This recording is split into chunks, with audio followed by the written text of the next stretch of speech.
Most people don't care about the World Trade Organization. I suspect most people don't know what it is. People have lost faith in the trading system.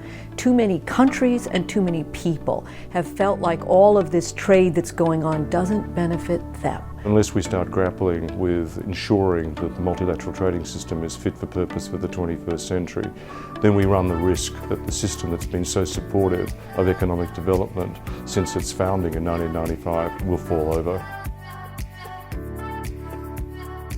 The goal of the Global Trade Series is to bring in thinking from various constituencies around the world into what's driving some of the concerns and to capitalize on something that's been a big driver of our global economy over the last 20 years. It's great to have an event where we bring together policymakers as well as business leaders and thinkers, because it creates a good mix to talk about the issues that matter. I think the business community has to do a better job at putting a face and a narrative, particularly of Main Street, whether that's Main Street Shanghai or Main Street, Chicago. We hope that this series will help foster a frank discussion so that we can try to get to the bottom of the issues and maybe come up with some meaningful solutions. I think what came out of this conference was a sense that the WTO must be reformed, that there is not a lot of support for the WTO as it exists right now. There is a sense of crisis that's emerging.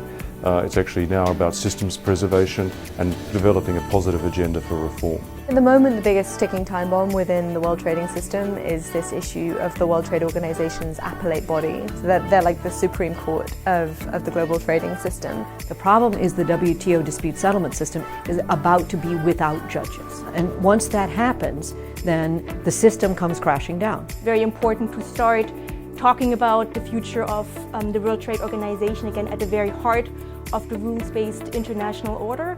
But there is so much more on the table right now about what trade and the future of trade means. We have entered a very new era when we think about trade.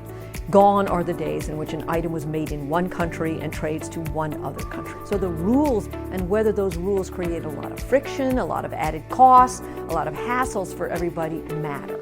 If we don't have a rules-based system, trade becomes more messy, and messiness always comes at a cost. The fact is, a lot of the goods that we consume are cheaper because of global trade.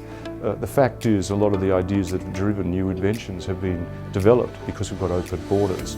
The fact is that a lot of the prospects for our children will come if we have a functioning global economy. We face a crunch moment for the future of the WTO. The path forward is to figure out a way to reform the WTO and then to build that coalition of support. And ultimately, I think this has to really be about the consumers. In the end, we're all consumers.